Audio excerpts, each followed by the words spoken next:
Friends எல்லோரும் எப்படி இருக்கீங்க? நம்மளை நம்பி ஆர்டர் பண்ணுற எல்லா கஸ்டமருக்குமே ரொம்ப ரொம்ப நன்றிங்க. இன்றைக்கி பார்த்தீங்கன்னா இது வந்து 200 ml சிலிண்டர் ஷேப். நெக்ஸ்ட்டு பார்த்தீங்கன்னா இது gold cap, flip top cap தான். ஓகேங்களா? இது வந்து கஸ்டமர் 50 பீசஸ் ஆர்டர் கொடுத்துருக்காங்க. அது இல்லாமல் கோம் கேப்பும் 50 பீசஸ் சேர்த்து ஆர்டர் கொடுத்துருக்காங்க இந்த கஸ்டமர். அவங்களுக்கு தான் நான் பேக்கிங் பண்ணிகிட்ருக்கேன். ஃபுல்லாக பார்த்தீங்களா இந்தளவுக்கு கோல்டாக ஜொலிக்குது.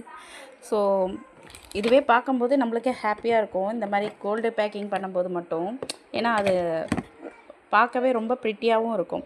ஸோ இந்த பாட்டில்ஸ் உங்களுக்கும் வேணும்னா எனக்கு வாட்ஸ்அப்பில் மெசேஜ் பண்ணுங்கள், கமெண்ட் பண்ணுங்கள். அதே மாதிரி பார்த்தீங்கன்னா இந்த பாட்டில்ஸ்க்கு பார்த்தீங்கன்னா இன்னர்ஸ் கேப்பு வந்து பார்த்தீங்கன்னா இங்கே வச்சுருக்கேன் பாருங்கள். இன்னர்ஸ் கேப்பு ஏன்னா அடிஷ்னலாக நம்ம வந்து இன்னர்ஸ் கேப்பும் சேர்த்தே தான் கொடுக்குறோம். ஸோ கோம் கேப்பும் அட்டாச் பண்ணிக்கலாம், ஃப்ளிப் டாப் கேப்பும் இருக்குது. இதில் ஒயிட் கேப் வேணுனாலும் அவைலபிள் இருக்குங்க, பிளாக் கேப் வேணுனாலும் அவைலபிள் இருக்குது. உங்களுக்கு எந்த கேப் வேணுனாலும் நீங்கள் வாங்கிக்கலாம். ஸோ நம்மளை நம்பி ஆர்டர் பண்ணுற எல்லா கஸ்டமருக்குமே ரொம்ப ரொம்ப நன்றிங்க. பாய்.